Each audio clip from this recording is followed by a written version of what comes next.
Sa bagong kabanata ng One Piece, sumabog ang isa sa pinakamalaking sagupaan sa Final Saga. Si Gaban, ang dating kanang kamay na mandirigma ng Pirate King, na si Goldie Roger, ay humarap mismo kay Imo upang protektahan si Luffy. Pero higit pa sa isang laban ang nangyari. May mahalagang koneksyon sa pagitan nina Roger, Joy Boy, Luffy at ng kinatatakutan ni Imo. Bakit sinabi ni Gaban na si Luffy ang maaaring taong hinihintay ng kanilang henerasyon? Bakit tila galit at natatakot si Imo sa posibilidad na muling maulit ang kasaysayan? At ano ang tunay na ibig sabihin ng sakripisyo ni Gaban? Sa video na ito, susuriin natin ang buong laban, ang mga sinabi ni Gaban, ang reaksyon ni Imo, ang koneksyon kay Roger, at kung bakit maaaring mas malaki pa ang papel ni Luffy sa Final Saga, kaysa sa inaakala natin. Hindi lang laban ang nangyari sa kabanata na ito. Isang dating tauhan ng Pirate King ang muling lumitaw, at handa niyang isakripisyo ang sarili niya, para kay Luffy. Samantala, ipinakita ni Imo kung bakit isa siya sa pinakanakakatakot na nilalang sa buong One Piece. Pero ang pinakakakilabot na tanong, bakit sobrang takot si Imo kay Luffy? At bakit parang matagal nang alam ni Roger, na may isang taong darating na lalampas sa kanilang henerasyon? Panuurin hanggang dulo dahil may isang detalye rito, na maaaring magbago sa buong direksyon ng One Piece. Like, kung naniniwala kang si Luffy, ang taong hinihintay ng buong mundo. Comment, kung si Luffy na ba, ang someone, na hinihintay nila Roger. Share, sa kapwa, One Piece fan. Subscribe para sa mas malalim na One Piece theories at analysis. Mga ka-anime, humanda kayo. Dahil ang kabanatang ito ng One Piece, ay hindi simpleng laban lang. Ito ay isang banggaan ng dalawang magkaibang panahon. Sa isang panig, nariyan si Imo, ang misteryosong nilalang na kumokontrol sa world government, ang tinatawag na hari sa likod ng buong mundo, at ang nilalang na tila may koneksyon sa isang kasaysayan na mas matanda pa kaysa sa mismong panahon ni na Roger. At sa kabilang panig, isang matandang mandirigma, isang dating tauhan ni Goldie Roger, isang taong tila wala nang dapat patunayan. Pero sa sandaling nakita niyang nasa bingit ng kamatayan si Luffy, muling nagliyab ang kapangyarihan ng isang alamat, si Gaban. At ang mas nakakabigla, handa niyang isakripisyo ang sariling katawan para sa isang taong hindi niya kailanman nakasamang maglayag. Bakit? Dahil para sa kanya, si Luffy ay maaaring ang taong matagal nang hinihintay ng mundo. At dito nagsisimula ang tunay na kahulugan ng kabanatang ito. Habang patuloy ang labanan, makikita natin kung gaano kalala ang kalagayan ni Luffy. May mga sandatang nakabaon pa sa kanyang katawan. Halos hindi na siya makagalaw. At higit sa lahat, hindi niya kayang lumaban sa pinakamataas na antas ng kapangyarihan ni Imo. Pero biglang dumating si Gaban. At hindi siya dumating para yakapin si Luffy. Hindi siya dumating para sabihin na, okay lang yan, Luffy. Ang ginawa niya, sinakal niya si Luffy. At tinawag pa siyang kahiya-hiyang pirata. Kung tutuusin, nakakatawa. Pero kung susuriin natin ng mabuti, napakalalim ng eksenang ito. Dahil parang sinasabi ni Gaban kay Luffy, kung gusto mong maging Pirate King, tigilan mong isipin na palagi kang ililigtas ng iba. Hindi sapat ang tapang. Hindi sapat ang lakas, at lalong hindi sapat ang pangarap. Dahil habang papalapit ka sa tuktok, mas marami ang gustong bumagsak ka. Sinabi ni Gaban kay Luffy ang isang bagay na napakahalaga. Kapag namatay si Luffy, hindi lang siya ang mawawala. Malalagay sa panganib ang kanyang mga kaibigan, ang kanyang mga kasama, ang kanyang pangarap, at ang mga taong umaasa sa kanya. Ito ang malaking pagkakaiba ng isang simpleng pirata at isang taong gustong maging Pirate King. Kapag nasa ibaba ka, sarili mo lang ang iniisip mo. Pero kapag nasa tuktok ka na, ang bawat pagkakamali mo ay may kapalit na buhay ng ibang tao. At dito natin makikita kung bakit napakahalaga ng presensya ni Gaban. Hindi siya basta tumutulong kay Luffy. Tinuturuan niya si Luffy. Parang sinasabi niya, kung gusto mong kunin ang pinakamataas na posisyon sa mundong ito, kailangan mong kayanin ang bigat nito.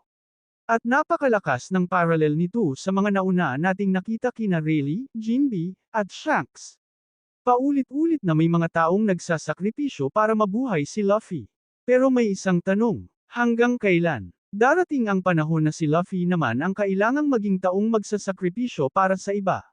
At dito naging mas malalim ang lahat. Nang tanungin ni Imo kung sino ang kapitan ni Gaban. Isang pangalan ang lumabas, Goldie Roger. At makikita natin ang pagbabago sa reaksyon ni Imo. Hindi ito simpleng pagkilala, may galit, may alaala, at higit sa lahat, may takot sa posibilidad na muling maulit ang kasaysayan. Dahil si Roger ay kabilang sa mga taong nagbukas ng isang bagong panahon ng piracy. Isang panahon na hanggang ngayon ay patuloy na kinamumuhian ng world government. At ngayon, ang dating tauhan ni Roger ay nasa harapan niya. Pero hindi para ipaglaban ang nakaraan, kundi para protektahan ang kinabukasan. Ito ang isa sa pinakamahalagang bahagi.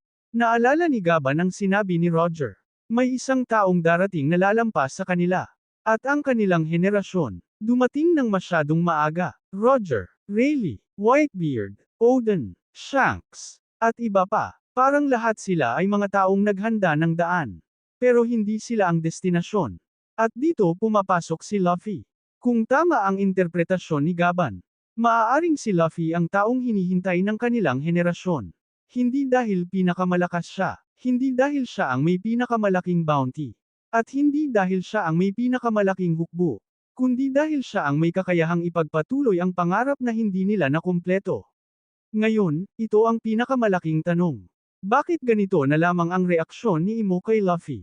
Kung ordinaryong pirata lang si Luffy, bakit kailangan siyang burahin? Bakit kailangan siyang pigilan? Bakit kailangan siyang patayin agad? At higit sa lahat, bakit parang may personal na koneksyon ang reaksyon ni Imo sa presensya ni Luffy? Dahil maaaring hindi si Luffy mismo ang kinatatakutan ni Imo. Ang kinatatakutan niya, ay kung ano ang kinakatawan ni Luffy. Ang pagbabalik ng isang ideya. Ang pagbabalik ng isang simbolo. Ang pagbabalik ng isang pangalan. Joy Boy. At kung si Luffy nga ang susunod na tagapagmana ng kalooban na iyon. Ang pagpatay sa kanya ay maaaring hindi lang pagpatay sa isang pirata. Ito ay pagtatangka na patayin ang posibilidad na maulit ang kasaysayan. At pagkatapos, sumabog ang labanan. Ipinakita ni Gaban ang kanyang dalawang palakol. At dito natin makikita kung bakit hindi basta-basta ang isang dating miyembro ng Roger Pirates. Kahit matanda na siya, kahit sugatan, kahit pagod, may natitira pa ring halimaw sa loob niya. At nang gamitin niya ang kanyang haki, nagbago ang buong battlefield. Hindi simpleng santukan, hindi simpleng espada laban sa palakol. Ito ay parang sagupaan ng dalawang panahon. Ang kinatawan ng lumang panahon. Laban sa kinatawan ng mundong gustong burahin ang nakaraan. At ang nasa gitna, si Luffy. Pero dumating ang eksenang pinakamasakit. Sa gitna ng kaguluhan, nais ni Imo na tapusin si Luffy. At bago pa tuluyang maabot ni Imo ang kanyang target, humakbang si Gaban. At gumamit siya ng napakalakas na atake. Isang atake na nagresulta sa napakalaking pinsala. Pero may kapalit. Nawalan siya ng isang braso. At dito naging emosyonal ang eksena. Dahil si Gaban ay hindi naman kailangang gawin iyon. Maaari siyang tumakbo. Maaari siyang umatras. Maaari niyang sabihin na tapos na ang kanyang panahon. Pero hindi niya ginawa. Dahil para sa kanya, hindi pa tapos ang laban. At marahil ito ang tunay na ibig sabihin ng pagiging bahagi ng crew ni Roger. Kahit lumipas na ang panahon, hindi namamatay ang kalooban. May isa pang napakalalim na parallel dito. Si Roger ay nag-iwan ng mundo na puno ng tanong. Si Luffy naman ay maaaring maging taong magbibigay ng sagot. Si Roger ang nagsimula ng Great Pirate Era. Pero maaaring si Luffy ang taong tatapos sa isang mas malaking siklo. At kung ganoon, hindi katakataka kung bakit napakalaking banta niya kay Imo. Dahil ang tunay na kinatatakutan ng isang tyrant ay hindi ang pinakamalakas na mandirigma. Ang tunay na kinatatakutan niya ay ang taong kayang baguhin ang mundo. At iyon mismo ang ginagawa ni Luffy mula pa noong simula. Pero ngayon, may isang bagay na hindi natin maaaring balewalain. Kung talagang si Luffy ang taong hinihintay ni na Roger, Rayleigh, Whitebeard, Odin, Shanks at ng iba pa. Ano naman ang mangyayari kay Luffy kapag tuluyan nang bumalik ang kanyang buong kapangyarihan? At paano kung maibalik niya ang kanyang lakas sa puntong hindi na kayang pigilan ni Imo? Mas malaking tanong, ano ang mangyayari kapag tuluyan nang nagtagpo ang kalooban ni Joy Boy at ang kasalukuyang Luffy? Dahil maaaring ang laban na ito ay preview lamang. Hindi pa ito ang tunay na final battle. Maaaring ipinapakita lamang sa atin ng kwento kung gaano kataas ang kailangan abutin ni Luffy bago niya tuluyang harapin ang pinakamalaking kaaway ng kanyang buhay. At iyon ang dahilan kung bakit napakalakas ng kabanatang ito. Hindi lang dahil kay Gaban. Hindi lang dahil kay Imo. At hindi lang dahil nasugatan si Luffy. Ang tunay na dahilan. Ipinakita sa atin na ang mga alamat ng nakaraan ay nagsisimula ng ipasa ang kanilang kalooban sa bagong henerasyon. Si Roger ay wala na. Pero nandito ang kanyang mga alaala. Si Gaban ay matanda na. Pero lumalaban pa rin. At si Luffy ang nasa gitna ng lahat. Ang batang minsang sumama kay Shanks. Ngayon ay maaaring maging taong kinatatakutan ng mismong hari ng mundo. Kaya ang tanong ngayon, si Luffy na nga ba ang taong hinihintay ni na Roger at ng buong henerasyon nila? At kung totoo iyon, ano ang mangyayari kapag tuluyan nang bumalik ang lakas ni Luffy at harapin niya si Imo? Iyan ang gusto kong malaman ninyo. Kung nagustuhan ninyo ang analysis na ito, like ninyo ang video, mag-comment ng inyong theory, at i-share ito sa kapwa One Piece fan. At kung gusto ninyo ng mas malalim pang One Piece Day Ores, recap at analysis, subscribe at i-follow ang channel. Ako ang inyong kasama sa bawat bagong kabanata. Hanggang sa susunod na video.